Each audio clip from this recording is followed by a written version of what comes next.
네, 오늘 성경 본문은 오병이어의 기적 이후에 나오는 이야기입니다. 오병이어의 이야기와 오늘 본문의 이야기에는 공통된 부분이 있습니다. 예수님은 제자들에게만 관심을 보이고 자기를 따르는 무리들을 외면하는 분이 아니셨습니다. 자기를 따르는 큰 무리를 돌보시고 불쌍히 여기신 분이 바로 예수님이십니다. 예수께서 배에서 내리시면서 많은 사람들을 보셨습니다. 마가복음 6장 34절엔 이렇게 이야기합니다. 예수님께서는 그들을 불쌍히 여기셨는데 그들이 마치 목자 없는 양과 같았기 때문입니다. 예수께서는 그들에게 많은 것을 가르쳐 주셨습니다. 이게 오병이어의 기적이 시작되기 바로 직전에 예수님께서 한 행동입니다. 마찬가지로 오늘 본문, 다 같이 읽으신 그 본문에는 예수님께서 이렇게 이야기하십니다.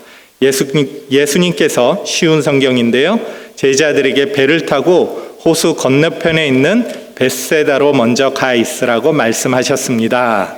그동안에 예수님께서는 사람들을 어디로요? 집으로 보내셨습니다. 사람들을 보내신 후 예수님께서는 기도하러 산에 올라가셨습니다. 하나님께서 우리 인간들을 향해 긍휼히 여기시는 마음이 이 두 곳에 나와 있다고 저는 믿습니다.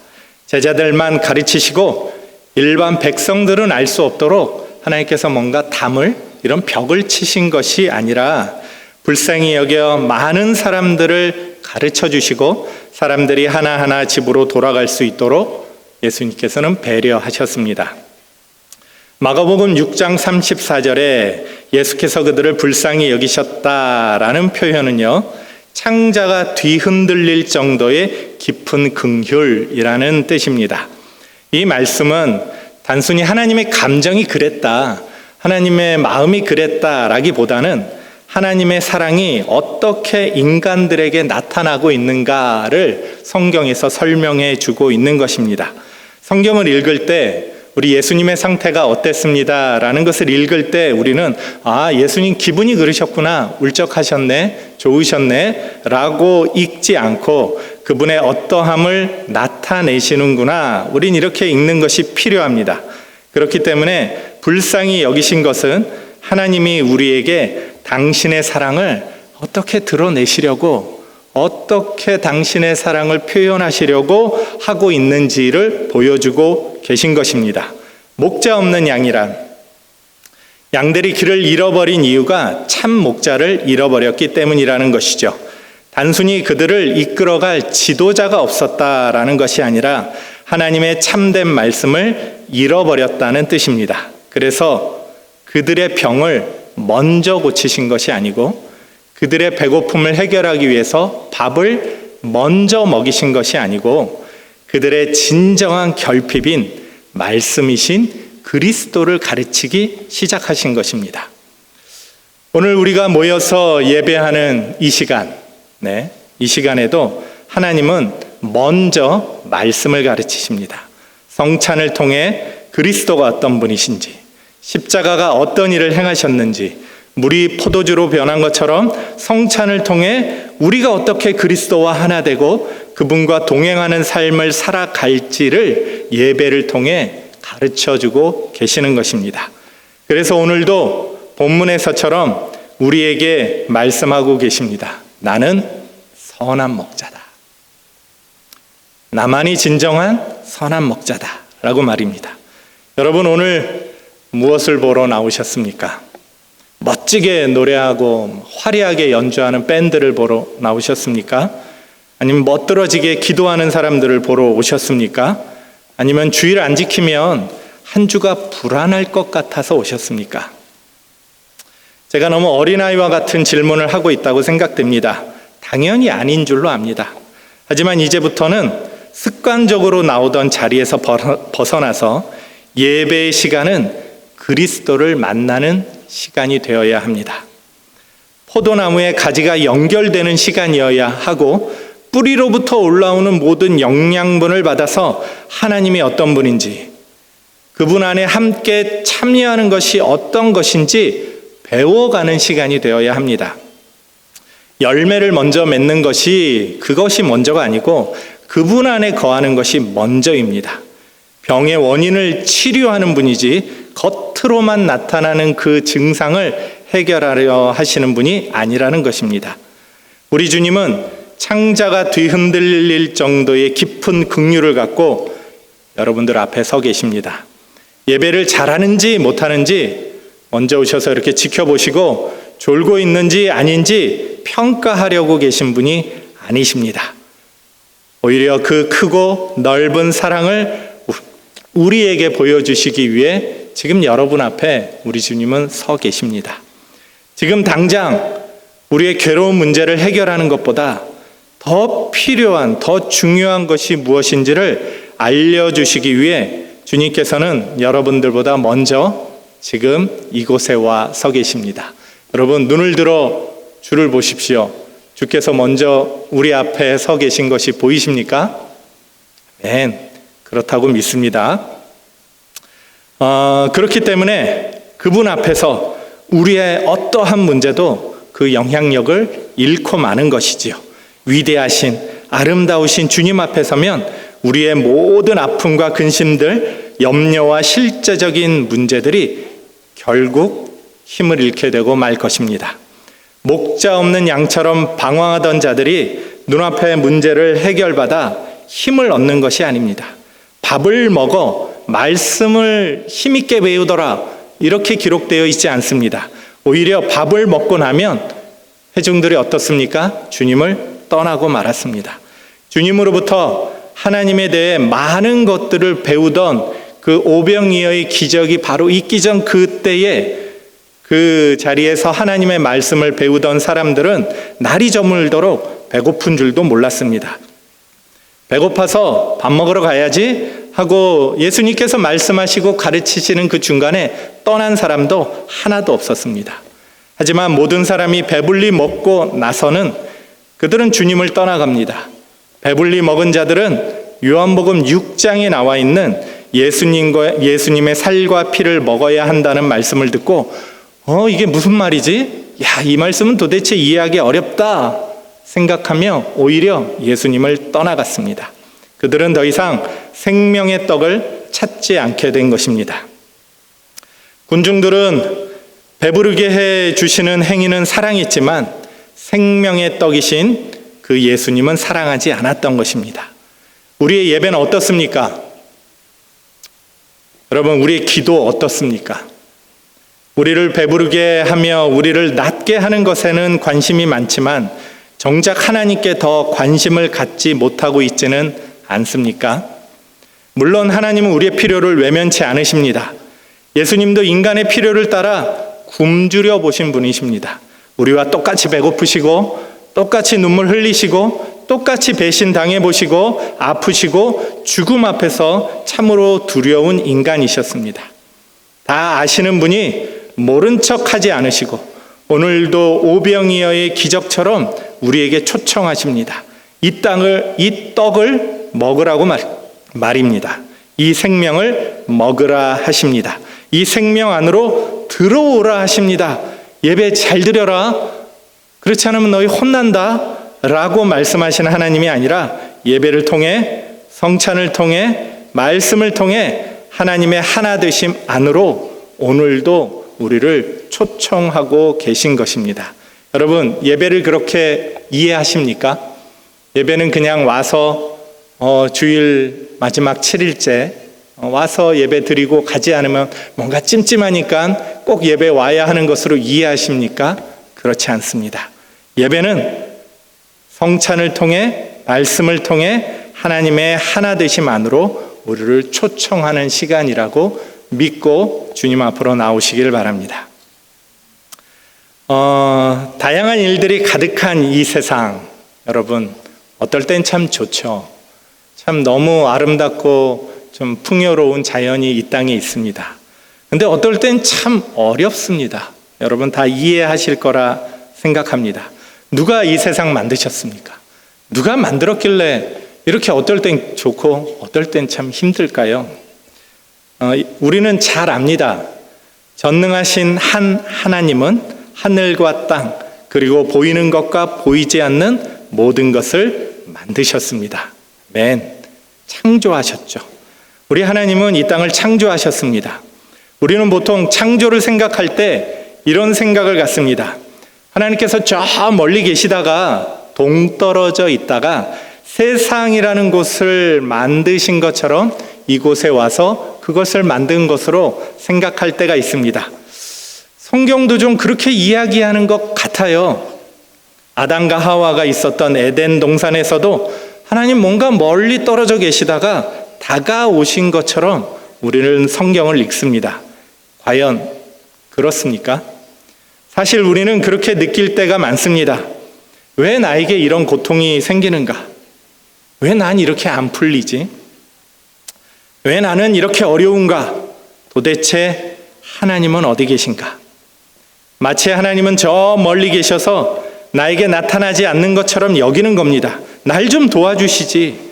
좀 이런 상황은 피할 수 있도록, 모면할 수 있도록 해주시지.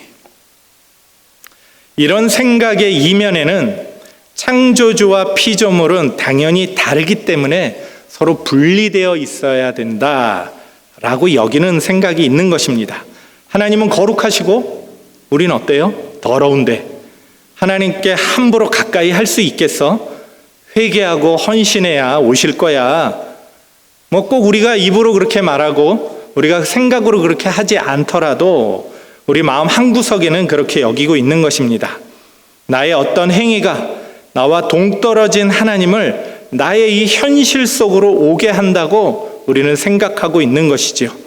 왜냐하면 그분은 나와 떨어져 있기 때문이라고 여기기 때문입니다. 그래서 하나님은 저 멀리서 와야 하고 그 오시는 여행을 통해 우리에게 나타나신다고 여겨질 수 있습니다. 내 거룩한 행위가, 내 순종이, 내 기도가, 내 어떤 헌금이 비행기 티켓을 끊어드리는 것 정도로 여겨질 수도 있는 것 아닌가요? 사실 창조는 하나님께서 자신을 드러내신 사건입니다. 자신의 겉모습을 닮은 피조물을 이렇게 조각가처럼 만드셨다기보다는 만들다 보니까 얘는 좀 예뻐, 얘 잘못 만들었네, 좀 못생겼네 이렇게 만들었다기보다는 얘는 구웠는데 덜 익었네, 백인인가요? 얘는 구웠는데 많이 익었네, 흑인인가요? 네, 재밌으라고 하는 얘기인데 여러분 너무 얼굴이 심각하셔서 그렇게 만드셨다라기보다는 피조물의 모습으로 자신을 드러낸 사건입니다. 창조라는 사건을 통해 하나님은 자신을 드러내셨습니다. 자신을 비추어 내신 것이죠. 자신이 나타나셨어요. 하나님께서 이 땅에 드러나시고 비추시고 나타나신 사건이 바로 창조인 것입니다.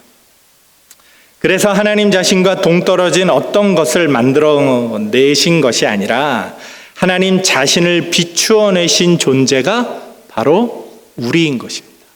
옆에 계신 분들, 또 앞에서 보고 있는 사람들, 우리 사랑스러운 자녀들, 우리 모두가 하나님이 자기 자신을 비추어낸 존재라는 것입니다. 마치요 거울에 비추인 존재인 것처럼 말입니다. 여러분 충분히 이해되지 않을 수 있지만 비유라고 생각하시고 한번 들어봐 주십시오. 우리는 거울을 봅니다. 거울이 있죠? 거울을 봅니다. 그 거울 앞에 있는 존재는 실제입니다. 원형이지요. 진짜입니다. 그 거울에 비추인 그 존재는, 그 거울에 비추어진 그 상은 원형에 참여하는 존재로 살아가는 창조된 존재인 것입니다. 하나님은 거울 앞에 서 계시고 우리는 그 거울에 비추어진 존재입니다. 거울에 비추어진 존재는 하나님께 참여하는 존재로만 살아갈 수 있습니다.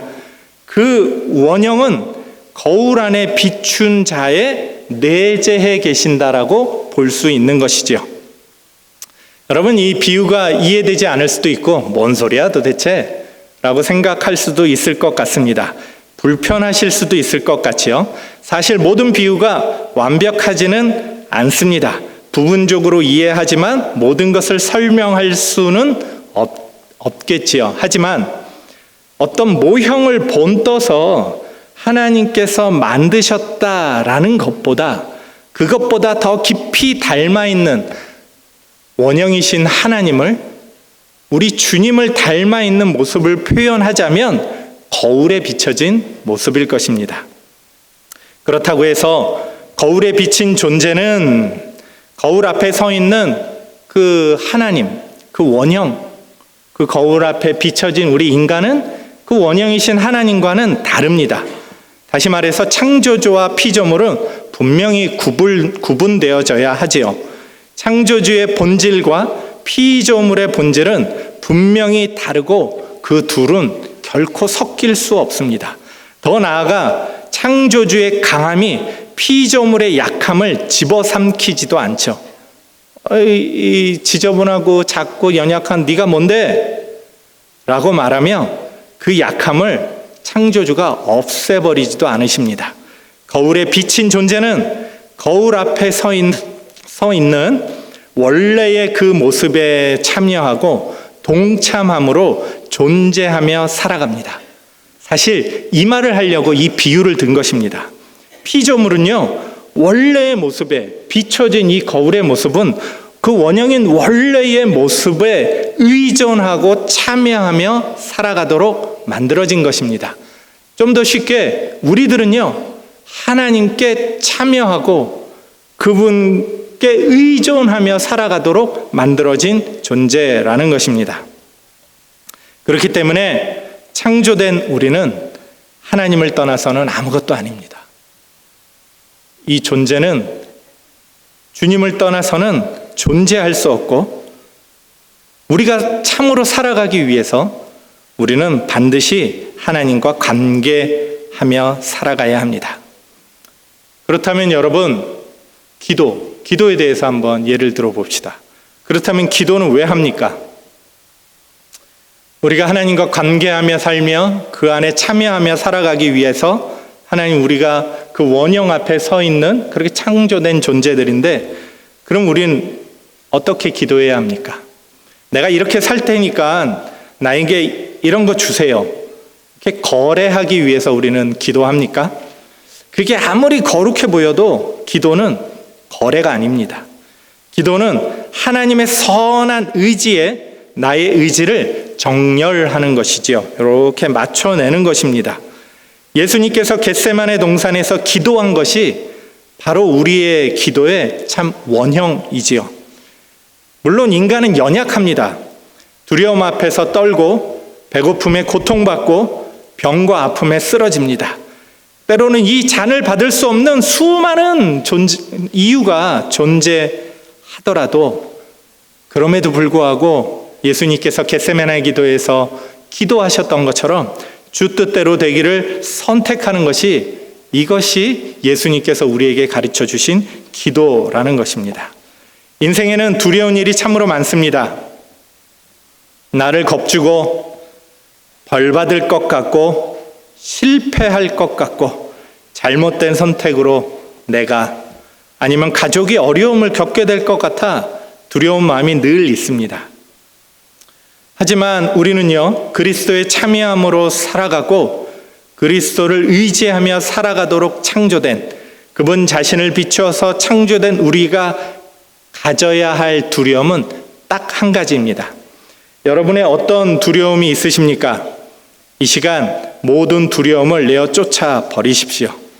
믿음으로 반석 위에 굳게 서서 그 두려움을 더 이상 바라보지 않고 우리를 구원하시는 하나님을 향해 이 시간 눈을 듭시다. 어떻게 해야 이 두려움을 내어 쫓을 수 있을까요? 용기 있어지면 됩니까?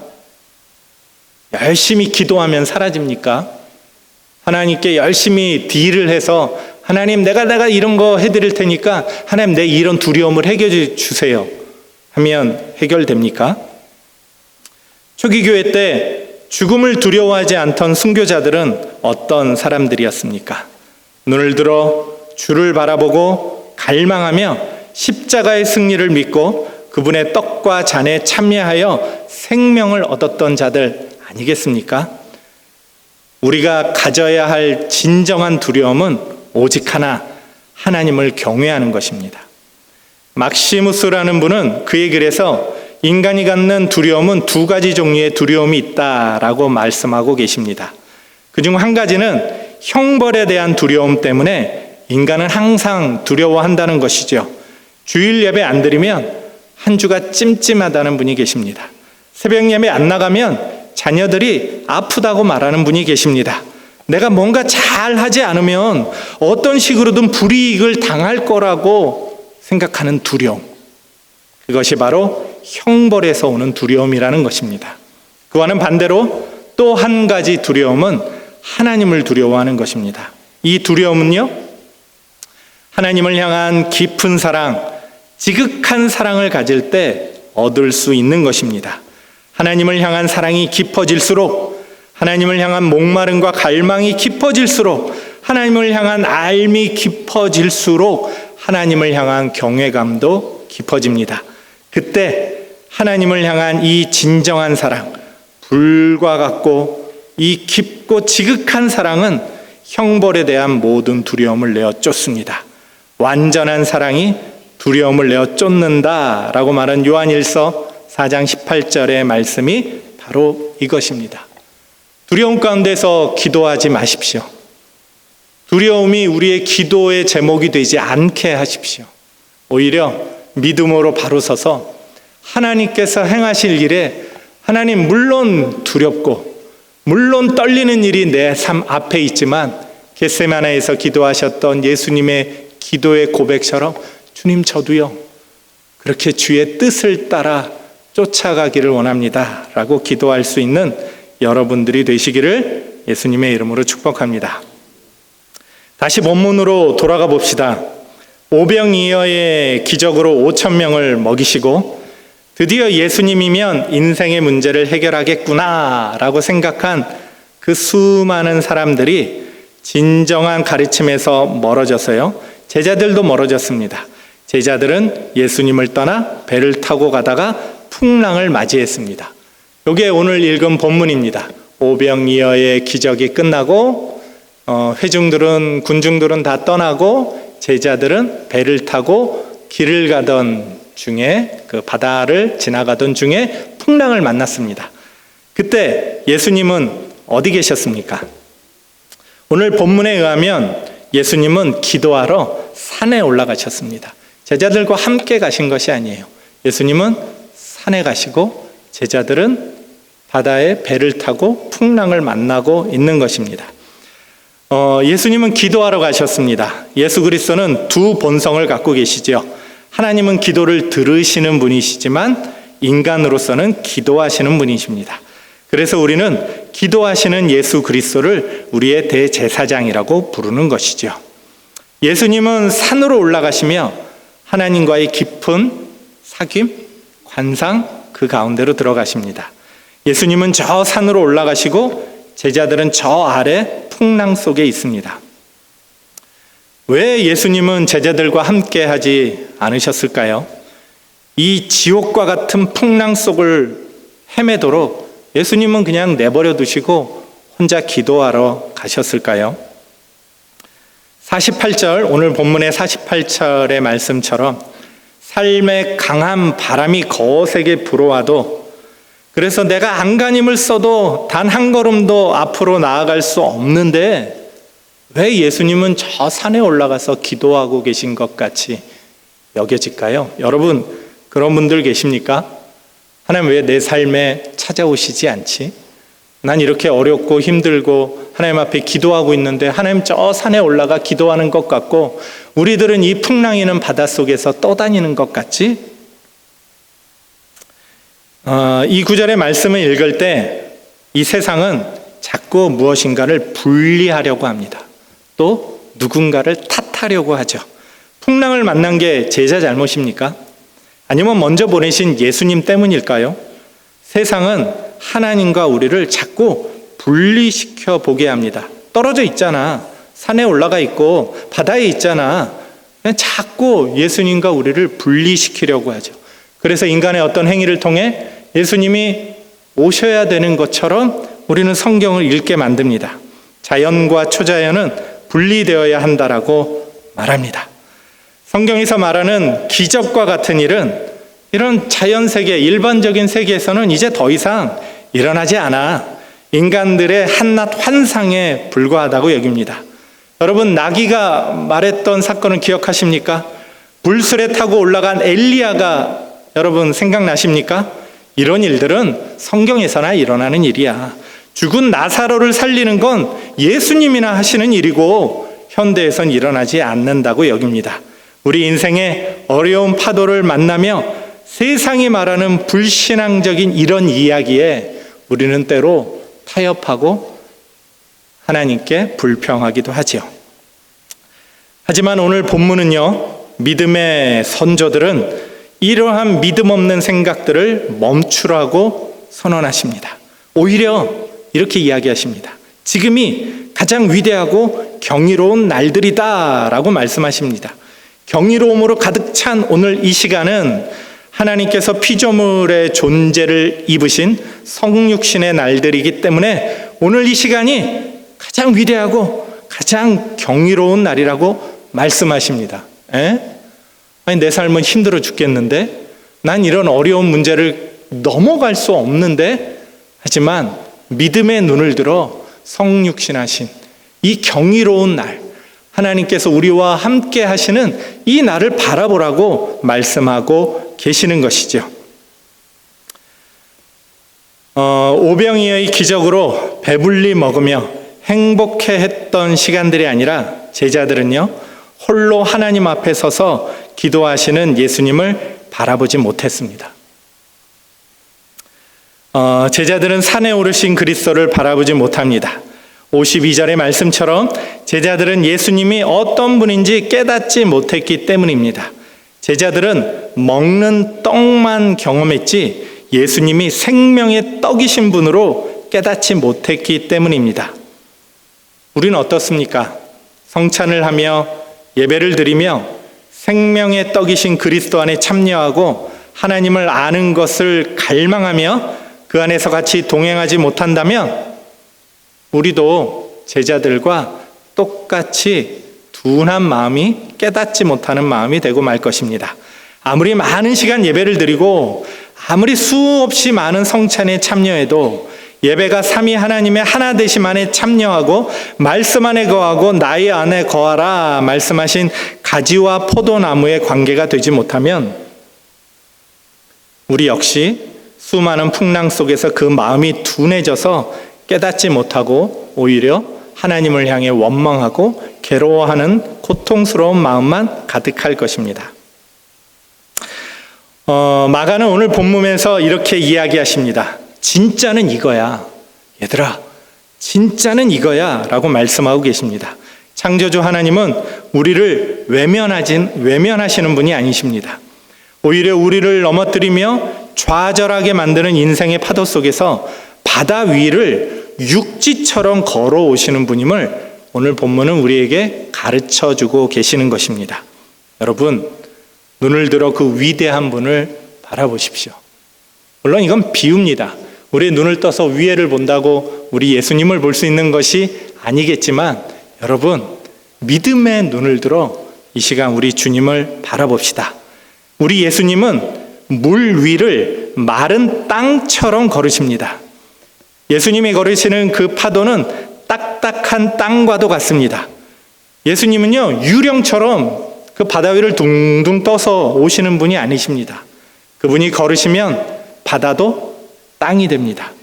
마치 모세가 바다 위로 손을 내밀어서 갈라진 그 강바닥은 진흙으로 가득 차서 푹푹 빠지는 길이 아니었습니다. 모세가 밤새 믿음의 손을 들었을 때 물과 진흙은 어린아이도 걸을 수 있는 마른 땅이 된 것입니다. 신의 산에서 강림하셨듯이 우리 하나님은 거친 산 위를 빛난 영광으로 걸어 내려오십니다. 그리고 인간의 두 다리, 인간의 걸음으로 물 위를 하나님의 방법으로 걷고 계시는 것입니다. 예수님의 다리가 변화되거나 물에 뜰 수 있는 것으로 변화되어서 물 위를 걸은 것이 아니라 예수님의 다리는 우리의 다리와 똑같습니다. 인간의 다리가 하나님의 일, 물이 변화되어서 하나님의 일이 예수님의 다리를 통해 일어나고 있는 것입니다. 이러한 기적은 오늘도 계속됩니다. 초자연은 자연 속에서도 일어나는 것이지요. 48절에서 예수님은 인간의 다리를 가지고 하나님의 일을 행하셨습니다. 인간의 다리가 무리를 걸으셨습니다. 다시 말해 하나님의 일을 인간의 방식으로 행하신 것입니다. 이렇게 하나님의 일을 인간의 방식으로, 인간의 일을 하나님의 방식으로 행하시는 예수님은 풍랑이를 걸어오셔서 제자들에게 이야기하십니다. 뭐라 그러셨습니까? 예수님이 제자들에게 하신 첫 마디는 무엇일까요? 여러분 같으면 뭐라고 얘기하시겠습니까? 그러게, 야, 넌 나를 똑바로 믿었어야지. 야, 내가 떡 줬는데 그게 그냥 배고픔을 달래는 떡인 줄 알았니? 이게 정말 생명의 떡이야. 막 이렇게 막 혼내셨을까요? 더 열심히 살았어야지. 선교 열심히 했어야지. 라고 말씀하셨을까요? 50절에 보면 예수님이 이렇게 말씀하십니다. 안심해라. 나다. 에고 에이미. 내가 하나님이다. 내가 스스로 있는 자다. 라고 말씀하고 계신 것이죠. 내가 하나님이다. 내가 창조주다. 안심해라. 내가 너를 구하러 왔다. 내가 십자가에서 이룬 일을 기억해라. 내가 바로 생명의 떡이다. 떡을 떼며 자신의 생명 안으로 제자들을 초청했던 사건들을 제자들은 깨닫지 못했습니다. 먹는 떡이라고만 생각했지 생명의 떡이라 생각하지 못했을 때 그저 예수님을 바다 위를 걸어오는 유령 정도로 여겼던 것입니다. 풍랑이는 바다 위를 걸어오셨다는 이야기를 우리가 생각할 때 우리 가장 많이 떠오르는 이야기 중에 하나가 베드로도 그 물 위를 걸었던 이야기일 것입니다. 이게 이제 마태복음 14장 22절 33절까지의 이 마가복음에는 없는 이야기들이 나옵니다. 그것이 바로 베드로가 물 위를 걷는 사건이죠. 마태복음도 똑같이 말씀하십니다. 예수님은 바다 위를 걸으시며 뭐라 그러시죠? 똑바로 살아라 라고 말씀하지 않으시고요. 바다 위를 걸으시며 안심해라. 나다. 두려워하지 말라. 근데 사실 그것보다 더 중요한 구절이 그 다음에 나옵니다. 그 다음에 너무나 중요한 사건이 나오는데 그것은 바로 우리가 너무도 잘 아는 베드로가 물 위를 걷는 장면이 나옵니다. 예수님은 하나님의 일을 인간의 방식으로 물 위를 걸으셨는데 이제 베드로는 인간의 일을 하나님의 방식으로 행하기 시작합니다. 재밌죠? 다시 한번 들어보십시오. 예수님은 물 위를 걸으시는 그 하나님의 일을 인간의 두 다리를 가지고 걸으셨는데 이제 베드로는 인간이 걷는 그 두 다리의 일을 어떻게 해요? 하나님의 방식으로 물 위를 걷게 된 것이죠. 성육신 하신 하나님은 인간인 우리들에게 말씀하십니다. 내가 너희를 창조한 이유가 바로 이것 때문이야. 하나님과 동행하는 기적의 삶을 살아가라고 하나님께서는 초청하고 계시는 것입니다. 이전에는 인간의 일을 인간의 방식으로 해결하라고 했다면 그래서 이렇게 해도 안 되고 저렇게 해도 어렵고 저 사람들은 성공하는데 나는 계속 실패하는 것 같고 그랬다면 이제는요 성경은 우리에게 이야기하고 계십니다. 성육신 하신 예수 그리스도는 우리에게 선언하고 있는 것이죠. 이제는 인간의 일을 하나님의 방식으로 살아내는 기적의 삶 가운데로 들어와라. 그렇게 우리를 초청하고 계시는 것입니다. 베드로가 인간의 일을 하나님의 방식으로 물 위를 걸었던 것처럼요. 성육신 하신 그리스도와 같이 하나님과 동행하는 삶을 살아간다면 예배와 말씀과 성찬을 통해 생명의 떡으로 인해 그리스도의 생명으로 살아간다면 인간의 죽음을 부활로 바꾸신 것처럼 인간의 일을 하나님의 방식으로 바꾸며 살아가라고 주님께서 오늘도 우리를 초청하고 있다고 믿습니다. 여러분, 성찬을 생각해 보십시오. 성찬이 사람의 손으로 떼지 않습니까? 하지만 그게 사람의 손으로 뗀 그냥 저 베이커리에서 만든 빵으로 우리에게 다가옵니까? 아니요. 사람의 손으로 떼지만 하나님의 생명으로 우리에게 전해집니다. 죽은 나사로를 생각해 보십시오. 인간의 목소리로 나사로야 나와라 라고 인간의 목소리로 표현했지만 어떻게 해요? 나사로는 어떻게 됐습니까? 창조주의 생명으로 나사로에게 역사하게 되는 것입니다.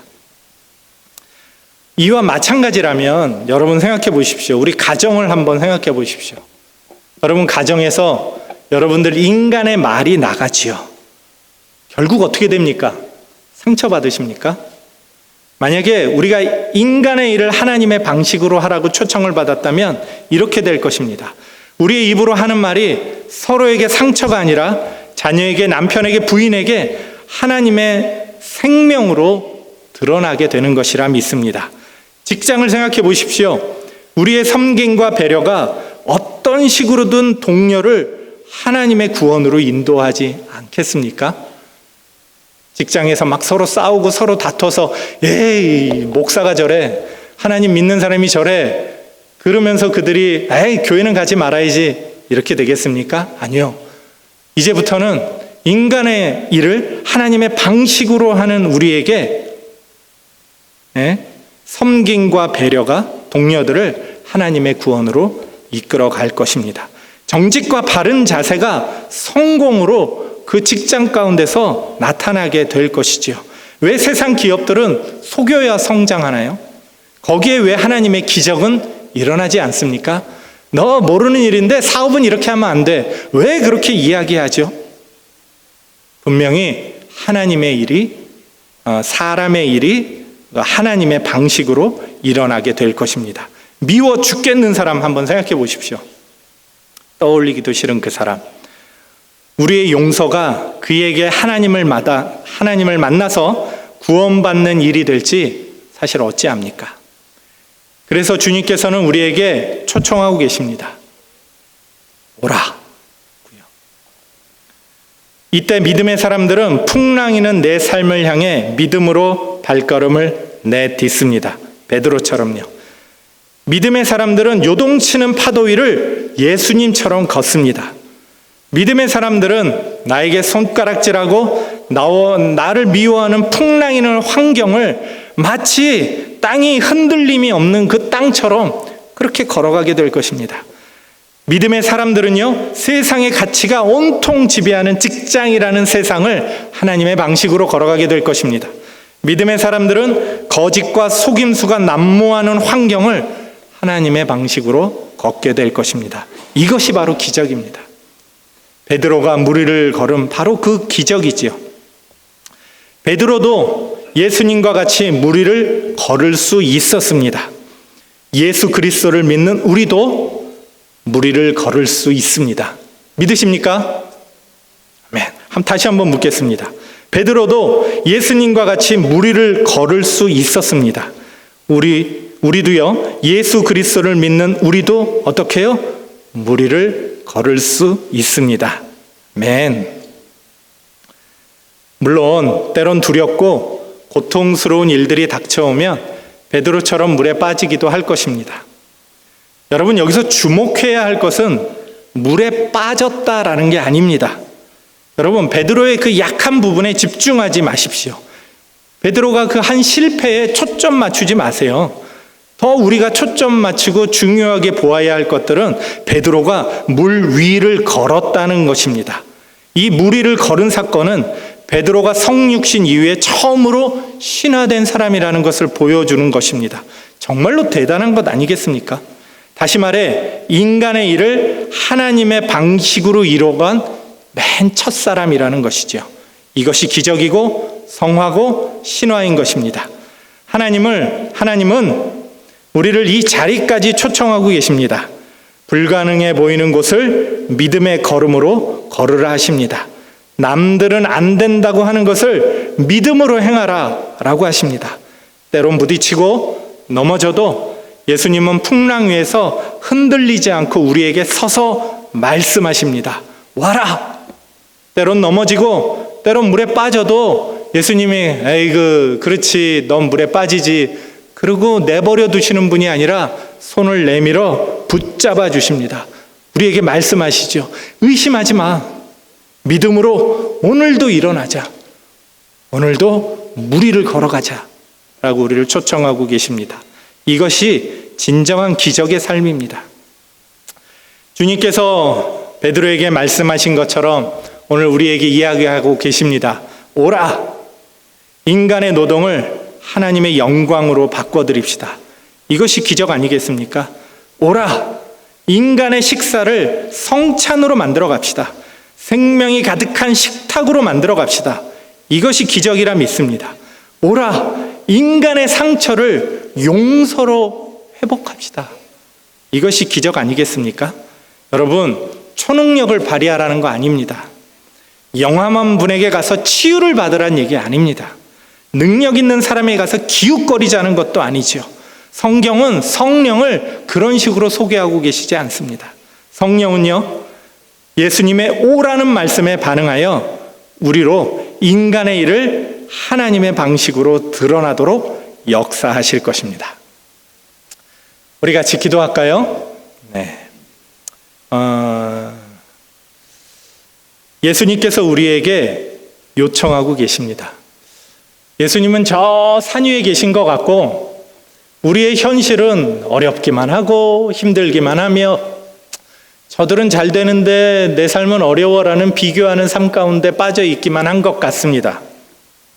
하지만 예수님은 저 산 위에서 영광의 모습으로 내려오십니다. 그리고요, 어떻게 해요? 물 위를 걸어오십니다. 우리에게 말씀하고 계십니다. 너희도 베드로처럼 오라! 믿음으로 일어나서 그 어렵고 힘든 환경 위를 나처럼 걸어가라. 라고 예수님이 오늘 우리를 초청하고 계십니다. 우리의 삶에 어려운 부분들이 있으십니까? 그곳에 여러분들 손을 얹으십시오. 몸이 아프신 분들, 그 아픈 몸에 손을 얹어 주십시오. 마음이 아픈 분들, 그 마음에 자신의 손을 좀 얹었으면 좋겠습니다. 환경이 어려울 수도 있고 다른 어떤 상황일 수도 있을 것 같습니다. 마치 예수님께서 병자들에게 다가가셔서 그들에게 손을 얹으셨던 것처럼 이 시간 예수님께서 하신 것과 같은 그런 모습으로 우리의 믿음의 눈을 들어 그곳에 손을 얹읍시다. 나사로에게 외치신 것처럼 우리 이 시간 목소리를 높여 외치며 주님 앞에 나아갑시다. 풍랑이는 파도에 우리의 눈이 팔려 있다면, 아픔과 고통에 내 눈이 고정되어 있다면 우리의 눈을 들어 그리스도를 바라봅시다.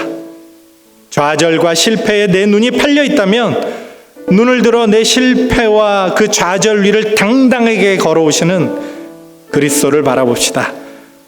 주여 나에게 말씀하여 주십시오. 말씀하셔서 베드로와 같이 그 풍랑이를 걸어가는 자들이 되게 하여 주시옵소서. 성령님, 나로 하여금 하나님의 방식으로 내 삶의 어려운 환경들을 기적과 같이 살아가도록, 하나님, 내 아픈 몸이 기적과 같이 일어나도록, 하나님, 내 어려운 환경이, 내 아픈 마음이 하나님의 놀라운 위로로 회복되어지도록 하나님 역사하여 주시옵소서. 우리 이렇게 같이 한 목소리로 기도하며 나아가도록 하겠습니다. 기도합시다. 하나님, 우리의 삶에 참으로 어려운 일들이 많이 있습니다. 하나님, 우리의 눈이 저 산 위에 올라가신 영광스러운 예수 그리스도를 바라보지 않고 당장 내 눈앞에 있는 파도 가운데 우리의 눈이 빠져 있습니다. 하나님, 우리의 눈을 들어 주를 바라볼 수 있기를 원하며 인간의 일을 하나님의 방식으로 행하셨던 예수 그리스도의 그 삶의 방식들을 쫓아 살아갈 수 있기를 원합니다. 베드로가 걸었던 풍랑 위의 그 걸음들, 하나님, 우리도 오늘도 걸을 수 있게 인도하여 주시옵소서. 저 어려운 북녘 땅에서, 하나님, 세상의 그 전쟁 가운데서 하나님, 그들은 걸을 수 없다라고 말하는 그 걸음들이 하나님, 믿음의 눈을 들어 예수 그리스도를 바람으로 말미암아 믿음으로 걸어갈 수 있도록 하나님 하나님 역사하여 주시옵소서. 하나님, 역시 우리는 부족합니다. 때로는 빠질 수밖에 없지만 주여 우리를 붙드사 믿음의 눈을 들어 하나님, 인간의 두 다리를 가지고 하나님의 방식으로 이 땅을 살아갈 수 있게 하여 주시옵소서. 하나님과 동행하는 그 기적과 같은 삶이 우리 가정 위에, 하나님 우리 직장 위에, 하나님 우리 나라 위에, 하나님 우리의 삶의 모든 환경 위에 있을 수 있게 하여 주시옵소서. 특별히 아픈 분들 위해 기도합니다. 예수 그리스도 이름으로 명하노니 깨끗이 나음을 입을지어다. 예수님께서 나사로에게 선포하셨던 것처럼 하나님, 우리가 믿음의 고백으로 주님 앞에 나아갑니다. 나사로가 일어났던 것처럼 하나님, 우리를 일으켜 세워주시옵소서. 병든 모든 자들을 세우시고 믿음으로 일어나 주를 향해 달려갈 수 있게 하여 주시옵소서. 하나님, 우리의 믿음의 태도가, 우리의 믿음의 기도가 한순간도 하나님 떨어지지 않고 주님과 함께 동행하며 살아가는 우리 모든 성도들이 되어지도록 인도하여 주시옵소서. 주님, 우리의 인생이 참으로 어렵고 고통스럽습니다. 몸은 아프고 회복되지 않습니다. 문제는 해결되지 않는 것 같습니다. 주님, 당신은 어디 계십니까? 주님, 우리의 눈을 들어 저 산 위에서 당당히 걸어 내려오시는 영광스러운 빛난 주님을 보게 하여 주시옵소서. 주님, 우리의 눈을 들어 저 풍랑이는 파도 위를 걸어오시는 그 영광스러운 주님을 보게 하여 주시옵소서. 그리고 성령님, 우리도 예수 그리스도 안에서 하나님의 일을 인간의 방식을 통해, 인간의 일이 하나님의 방식으로 이루어져 가도록 하나님 역사하여 주시옵소서. 기적과 같은 삶이 그리스도와 하나 된 삶 속에서 일상적인 일이 되어지도록 하나님 오늘도 역사하여 주시옵소서. 예수님의 이름으로 기도하였습니다. 아멘.